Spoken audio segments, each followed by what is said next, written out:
Joshua Brennan grew up respecting the men and women in uniform, and for good reason.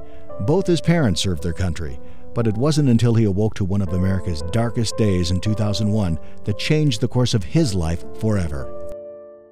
I mean, he was just shocked and horrified of what happened to our nation and just wanted to do what he could do. So off he went, enlisting in the Army and finding himself smack dab in the middle of the fight against terrorism. Joshua loved being a soldier so much that even after he was shot on his second tour in Afghanistan, he refused to leave. His dad and I both encouraged him, come home and heal. No, absolutely not. He did not want to come home. He needed to be there with his men. And it was his men from the 503rd Infantry Regiment that truly were his brothers in arms. They were together in the Korengal Valley of Afghanistan, a hornet's nest of relentless Taliban fighters. Then, on October 25th, 2007. They were actually coming back from a mission, and they were ambushed. While engaging the enemy, Specialist Sal Giunta exposed himself to enemy fire to pull a comrade back to cover.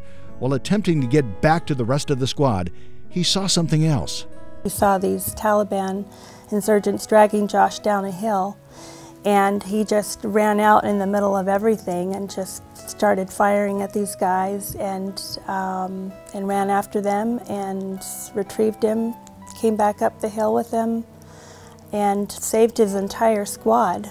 Action that wouldn't go unnoticed. For the first time since Vietnam, a living service member has been awarded the Medal of Honor.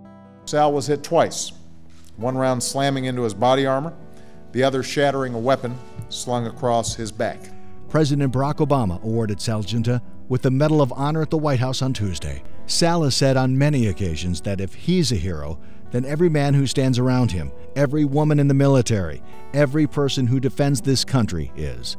He's humbled by the national recognition, but adds that he would give the Medal of Honor back in a second just to have his friends back with him. This is big. I can't take this for myself. And so I'm going to think about them, and when it happens, I'll be thinking about them, and when it's done, I'll be thinking about them. Without his actions, there would have been many, many more casualties. Janice Gates is forever indebted to Sergeant Giunta for all his heroics, and more importantly, risking his life to bring her son Josh back home to her. With not being able to have a funeral, not being able to, say goodbye to him, I kissed him on his head. I can't imagine not seeing him physically for the last time. And when asked if this White House ceremony and the president's personal gratitude means closure for her. How do you get closure when everything keeps happening? A movie comes out, the book comes out, now you're going to Washington, D.C. How do you get closure? And I said, there will never be closure.